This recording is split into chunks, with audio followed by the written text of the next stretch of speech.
The Samsung Galaxy S25 Ultra deftly manages to meld the consistent Galaxy S series aesthetic with all that made previous Ultras notable, including the S Pen, but this phone is also distinctly different to all previous Ultras thanks to deep and richly baked-in generative AI capabilities.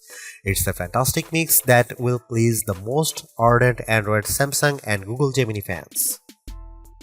Is there such a thing as ultimate phone design? That was my first thought as I held the new Samsung Galaxy S25 Ultra and turned it over in my hand. Surely it's lost a bit of identity as it shed the last vestiges of Galaxy Note design and adopted the more familiar and blockier look of its Galaxy S breathing. The Galaxy S25 Ultra looks not only more like all other S25 phones in the lineup but more like an iPhone than ever before. I don't consider this mimicry. Instead, as I noted above, there may in fact an ultimate smartphone design, and for the Ultra line this shift was inevitable. A moment of sadness, though, for the once iconic Galaxy Note that owned the flagship designation in both looks and functionality. It was the only smartphone virtually industry-wide that included an integrated stylus. Somehow, Samsung has managed this slimmer, lighter and squarer makeover without losing space for the S Pen, which alone is an achievement worth celebrating. Fine, however, people are done talking about the new design, including a slightly larger screen than the S24 Ultra. They will likely become obsessed with the deeply integrated AI experience.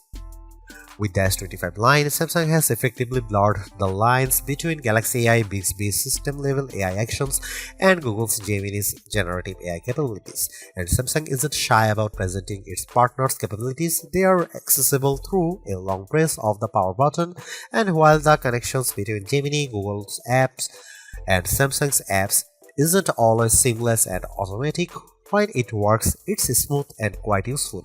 There are promises in here of a deeper understanding of you by watching not just what you do on the phone but how Samsung connected wearables like Galaxy Rings, Galaxy Watch and SmartThings accessories gather data and understanding of your physical and smart home-based activities. Ultimately, that information is presented as part of now brief home screen widgets that give you, among other things, morning and evening briefs.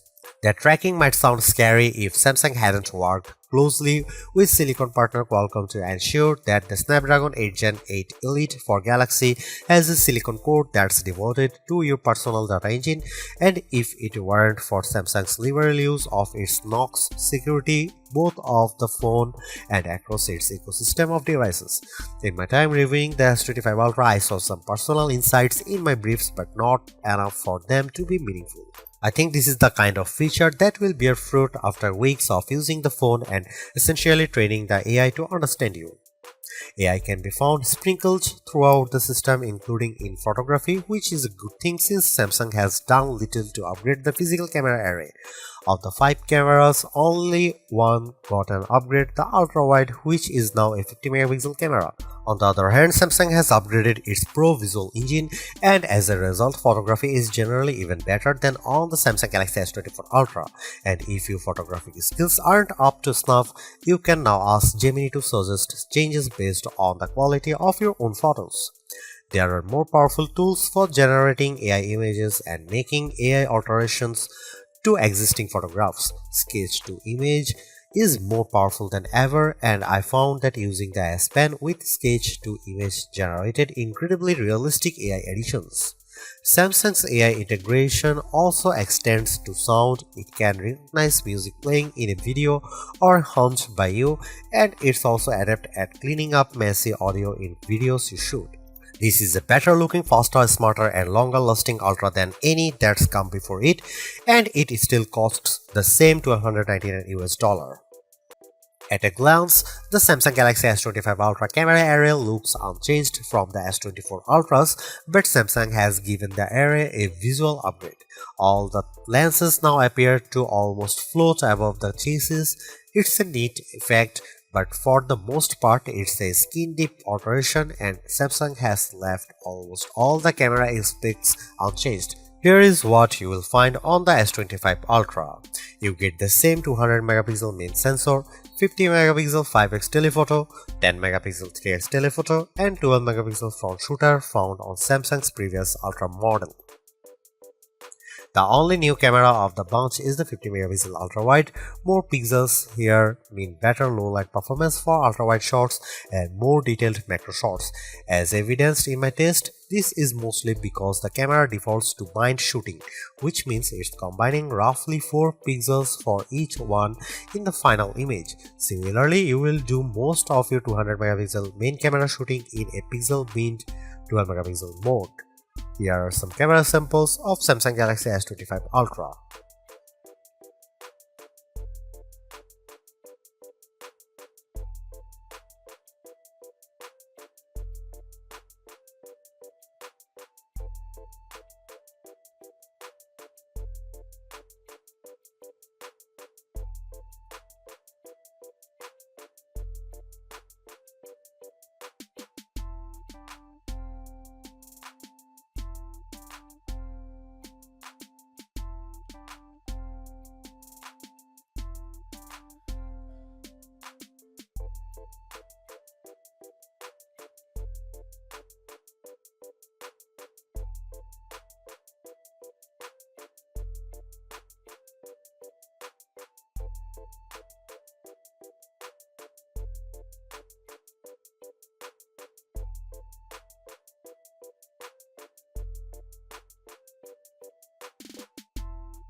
The Samsung Galaxy S25 Ultra is the best Android phone you can buy right now.